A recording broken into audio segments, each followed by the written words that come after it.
d'aujourd'hui vient du Périgord. Sur ce temps de confinement, vous aurez à peu près voyagé dans toutes les régions de France que j'ai visitées, puisque j'ai coutume d'y chercher des recueils de contes. Donc nous voici en Périgord, dans une petite métairie en pierre couleur crème, avec un toit de lauze.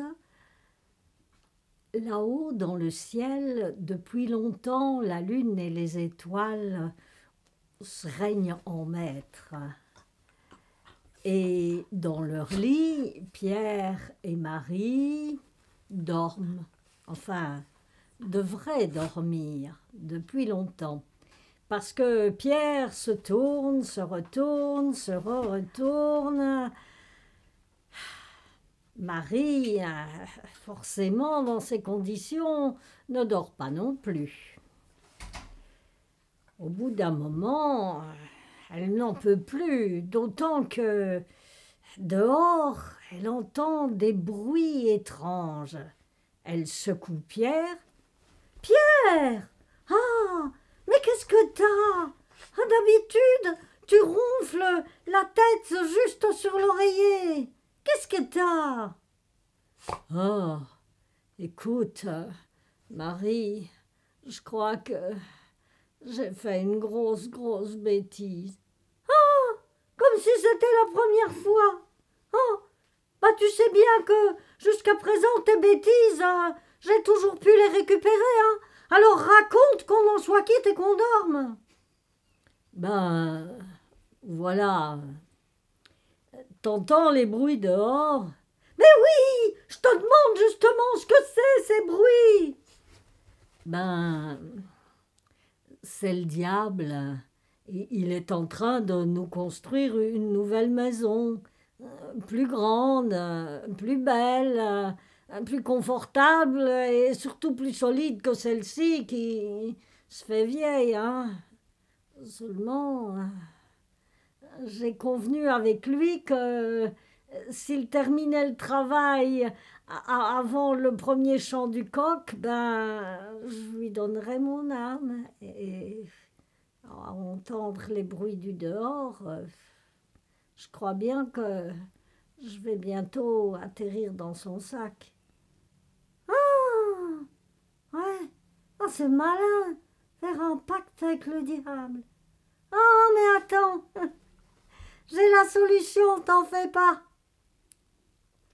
Et Marie se lève, elle ouvre la fenêtre de la chambre, se penche, et elle voit le diable. Le diable, lui, il est assis sur l'arête du toit et il n'a plus qu'une dizaine de lots à poser et le toit sera terminé. Marie regarde l'horizon là-haut. Le ciel est tout noir. Le soleil, il en a pour un bon moment avant de rosir l'horizon. Et donc, dans le poulailler, les coqs, la tête sous l'aile, ils dorment du sommeil du juste. Marie se penche un peu plus fort et Kikiriki! Le diable interrompt son travail, regarde Marie. Qu'est-ce que tu crois, femme? Que tu vas m'abuser? Je t'ai reconnue, hein? D'ailleurs, sache pour ta gouverne, bête que tu es, qu'un coq, ça ne fait pas kikiriki, mais bien cocorico. Tu entends? Cocorico et pas kikiriki. Cocorico! Cocorico! Cocorico! Ah oui, seulement cette fois-ci. Ce n'est plus ni le diable, ni Marie, c'est un coq, un vrai. Vexé d'avoir été réveillé, il fait un beau raffut. Et le diable, vexé et un peu penaud, s'enfuit avec dans son sac une dernière lose à défaut d'âme. Alors cette histoire est bien courte, j'en ai une deuxième pour le même prix, où vous verrez là aussi que comme partout en Périgord dans les contes, l'homme aime à montrer qu'il est bien plus malin que le diable. Nous voici donc dans une autre petite maison du Périgord. C'est toujours la nuit, et ben oui, il aime les atmosphères sombres, le diable. Donc c'est la nuit, le début de la nuit. Et dans sa petite maison, Marthe est assise dans une bergère tout près de la cheminée. Dans la pièce, il y a une table, 4 chaises, un dressoir, et à la poutre de la cheminée, il pend une poêle, une louche, une cuillère. Le feu, près de s'éteindre, éclaire faiblement la pièce. Et dans son fauteuil, Marthe somnole. Dans ses mains, il y a une quenouille qu'elle a laissée échapper, et le fil est tout enroulé autour d'elle. Marthe veut bouger dans son sommeil, mais le fil l'en empêche. Ça la réveille tout à fait. Mais qu'est-ce que c'est que ça?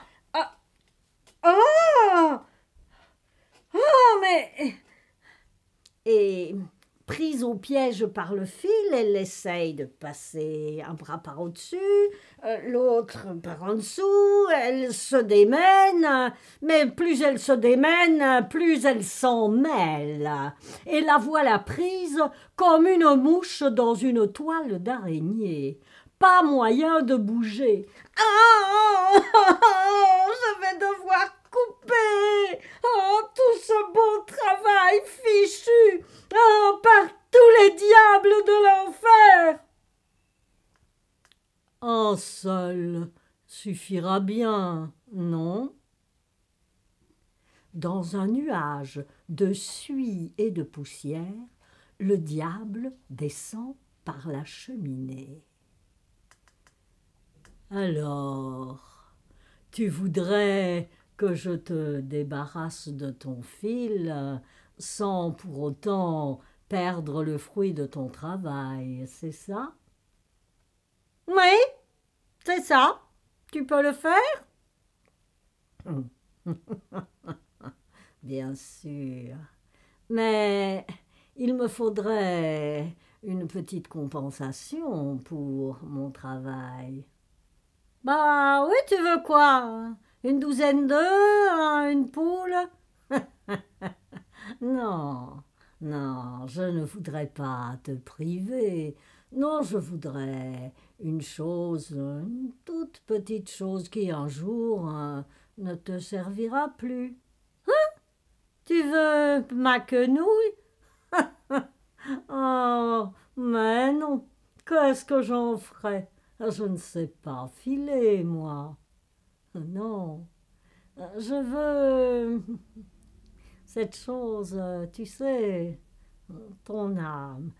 Oh, mais ce serait un péché. Oh, si petit. Oh, quand même. Oh, donne-moi une possibilité pour la garder quand même. Si tu veux, je te laisse 8 jours. Dans 8 jours, je reviens. Et si tu peux me dire mon âge, alors je te laisserai ton âme. Mais sinon, je l'emporte.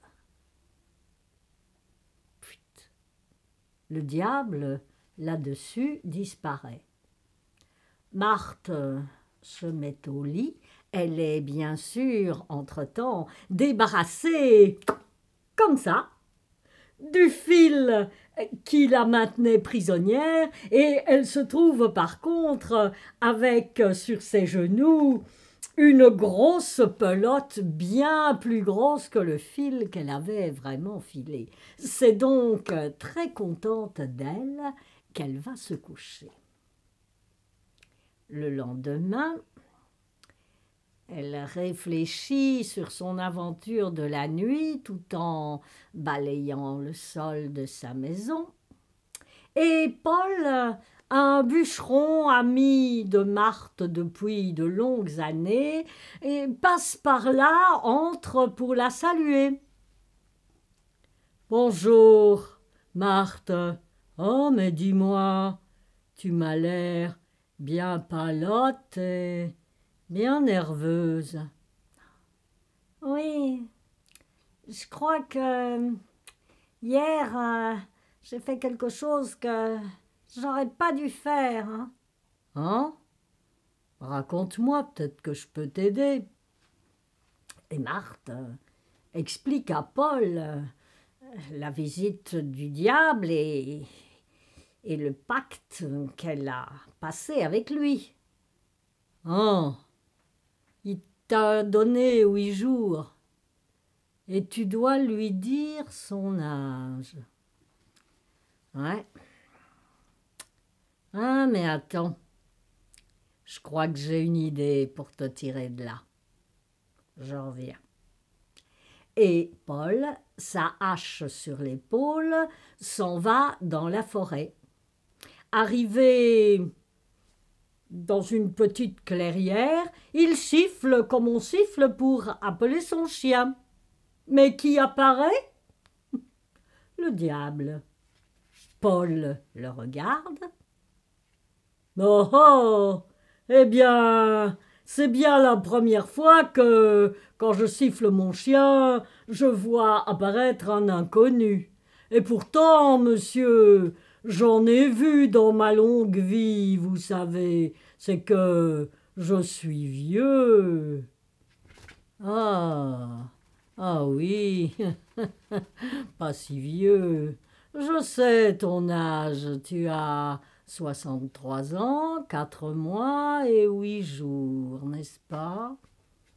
Moi? Oh, mais non, pas du tout. Ah, monsieur, vous en êtes loin. C'est pourtant l'exacte vérité, je vous l'assure. Moi aussi, je le connais bien, Paul. Non, je suis bien plus vieux que cela, monsieur, et pourtant, regardez de quoi je suis encore capable. Et là-dessus, Paul avise le plus petit arbrisseau du bord de la clairière, prend sa hache et, d'un seul coup, abat l'arbre sur le sol. Ah, mais cela n'est rien, monsieur. Prêtez-moi votre hache que je vous montre de quoi moi je suis capable. Paul donne sa hache. Le diable, lui, avise le plus gros chêne du bord de la clairière et d'un seul coup d'un seul, là-bas sur le sol. Voyez, monsieur, pensez-vous que vous pourrez en faire autant quand vous aurez mon âge, car sachez que moi, j'ai 4444 ans. Que dites-vous de cela, monsieur? Mais personne ne lui répond. Paul, il est loin, il court vers Marthe, lui donner la solution à son problème. Cette fois-ci, on se quitte.